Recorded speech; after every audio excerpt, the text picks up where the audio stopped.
एक मुहावरा है, अनोखा लाडला खेलन को मांगे चांद। और ये हमारी जो गवर्नमेंट है पाकिस्तान की, इस गवर्नमेंट पे बिल्कुल फिट बैठता है। हमारी गवर्नमेंट भी कुछ इसी किस्म का अनोखा लाडला है। अब ईमान मज़ारी जो कि एक एडवोकेट हैं, उनके खिलाफ एक बिल्कुल फिक्टिशियस सा केस चलाया जा रहा है। और उस केस में नॉर्वे के जो सफ़ीर हैं पाकिस्तान में, वो गए हैं समाअत सुनने के लिए।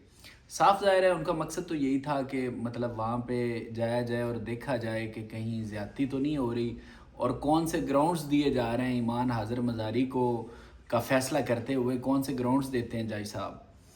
तो उस पे गवर्नमेंट ऑफ पाकिस्तान बहुत एहतजाज कर रही है। वो कह रहे हैं जी ये पाकिस्तान का इंटरनल मामला है, और किसी बाहर के मुल्क के सफ़ीर को ये कोई हक़ नहीं पहुंचता कि वो आके हमारे इंटरनल मामलात में मदाखलत करे। यानी कि एक और मुहावरा मुझे यहाँ पे याद आ गया कि एक चोरी ऊपर से सीना जोरी। एक तो पाकिस्तान में जो इंसानी हकूक़ हैं वो बहुत बुरी तरह से मुतासर हुए हैं, बल्कि मुतासर नहीं, मुअत्तल हो चुके हैं। यहाँ पे शदीद खिलाफ वर्जियाँ जारी हैं इंसानी हकूक़ की। ऊपर से जो हमारी गवर्नमेंट है वो चाह रही है कि कोई मुल्क इसमें हमें ये भी ना कहे कि आप इंसानी हकूक़ की पामाली क्यों कर रहे हैं। तो ये ऐसा, जैसे मैंने बताया, अनोखा लाडला है जिसको खिलन को चांद चाहिए कि कोई हमसे पूछे भी ना, चाहे हम धज्जियाँ उड़ा दें इंसानी हकूक़ की। अब ये कौन है ईमान मज़ारी, और क्यों गवर्नमेंट इनके ख़िलाफ़ तुली हुई है कि इनको जनाब सज़ा दिलवानी है। ईमान मज़ारी पाकिस्तान में इस्लामाबाद में प्रैक्टिस करने वाली एक ऐसी वकील हैं जो हर उस मज़लूम की आवाज़ बनी जिसका केस लड़ने के लिए कोई तैयार नहीं था। सबसे पहले मैं आपको मिसाल देता हूँ मिसिंग पर्सनस की। मिसिंग पर्सनस एक ऐसा मामला है जिस पे हमारी इस्टेब्लिशमेंट चाहती है कि बिल्कुल बात ना की जाए। तो एक ऐसे मामले पे जिसमें एस्टेब्लिशमेंट, मैं आपको बता चुका हूँ कि बिल्कुल चाहती है कोई नाम भी ना ले, उस मामले में वकील थी ईमान मज़ारी। फिर कुछ मैं आपको और एग्जांपल्स देता हूँ इसके बाद। असद तूर एक हमारे जर्नलिस्ट हैं। सबसे ज़्यादा उन्होंने जुडिशरी पे बात की है जब जुडिशरी का डिक्लाइन शुरू हुआ। वो बताते रहे कि कैसे हमारी जुडिशरी ख़त्म होती जा रही है।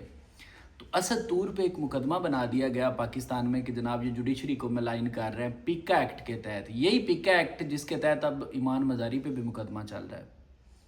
तो असद तूर को उस वक्त डिफेंड किसने किया, कौन उनकी वकील थी? ईमान मज़ारी थी।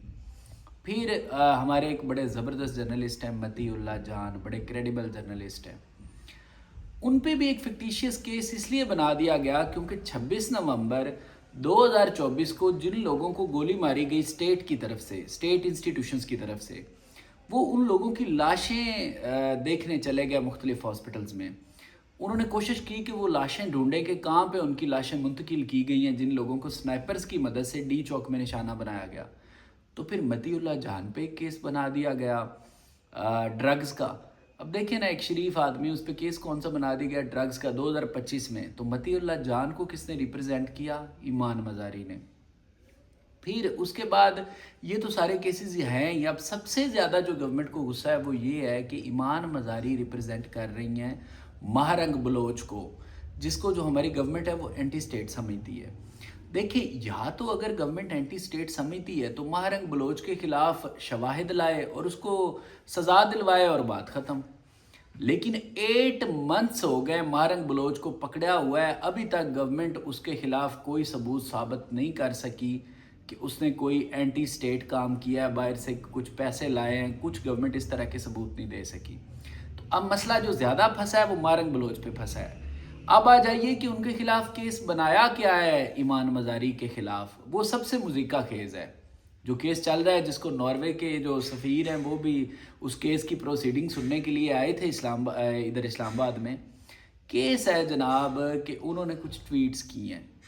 अब ये हद है कि पाकिस्तान में ट्वीट्स पे भी केसेस बनेंगे, और ये पिक एक्ट बनाए इसीलिए गया है। और मुझे यहाँ पे एक रेफरेंस याद आ गया कि मैं आजकल मुईद पीरज़ादा के वीलॉग्स सुन रहा हूँ। अगर कोई बंदा वीलॉग करता है ना, मतलब जिसमें इंफॉर्मेशन होती है और पता चलता है कि कोई इंटेलेक्चुअल सामने बैठा हुआ है जिसको आप सुन रहे हैं, तो वो है डॉक्टर मुईद पीरज़ादा। माशाल्लाह क्या नॉलेज है उनका। और उनको मैं सुन रहा था, वो वाशिंगटन डीसी में, जो कि अमेरिका का कैपिटल है, वहाँ पे बैठ के जो अमेरिकन प्रेसिडेंट हैं उनको मस्खरा बोल रहे थे, उनको कार्टून बोल रहे थे अमेरिका में बैठ के। और उनकी व्यूअरशिप भी देखें कितनी ज़्यादा है कि 1 लाख से ज़्यादा लोग उन्हें, उनके हर वीलॉग को सुनते हैं। कोई आम बंदा नहीं है कि अमेरिकन प्रेसिडेंट को कार्टून बोल रहा है, और अमेरिका में भी लोग अच्छा खासा उनको सुनते हैं। तो आप देखें जिन मुल्कों ने तरक्की की है, प्रेसिडेंट ट्रंप को फ़र्क ही नहीं पड़ता, आप उन्हें बोलते रहें कार्टून क्या हो जाएगा, वो अपनी बात करते हैं, लोग अपनी बात करते रहेंगे। लेकिन पाकिस्तान में कोई भी बात करो, फ़ौरन कौमी सलामती का मसला पैदा हो जाता है। कोई भी शख्स जब कोई हक सच की बात करे तो कौमी सलामती का मसला पैदा हो जाता है। अब जनाब ईमान अज़हर मज़ारी पे ये केस है कि इन्होंने जनाब स्टेट के जो इंस्टीट्यूशंस हैं उनको मेलाइन करने की कोशिश की है, और यहाँ पे भी कौमी सलामती का जो मसला है वो बहुत बड़ा बना हुआ है। लेकिन मसला वही है कि वो महरंग बलोच को रिप्रेजेंट क्यों कर रही हैं। हालांकि आप देखें, अगर किसी शख्स ने 1000 मर्डर भी किए हों तो उसको भी हक है कि वो वकील रख सके। अगर किसी शख्स पे 1000 टेररिज्म के मुकदमात हों फिर भी उसको हक है कि वो अपना वकील रख सके। तो वकील रखना एक बुनियादी इंसानी हक है। उसको पाकिस्तान में किस तरह से देखा जा रहा है और कितना डाउनफॉल है हमारा। फिर जो टाउट्स हैं उनके ज़रिए ये बाकायदा मैसेजेस दिए जा रहे हैं कि ईमान मज़ारी को 7 साल सज़ा होगी। भाई क्यों सज़ा होगी? उनका कसूर ये है कि मज़लूमों के लिए वो खड़ी होती हैं।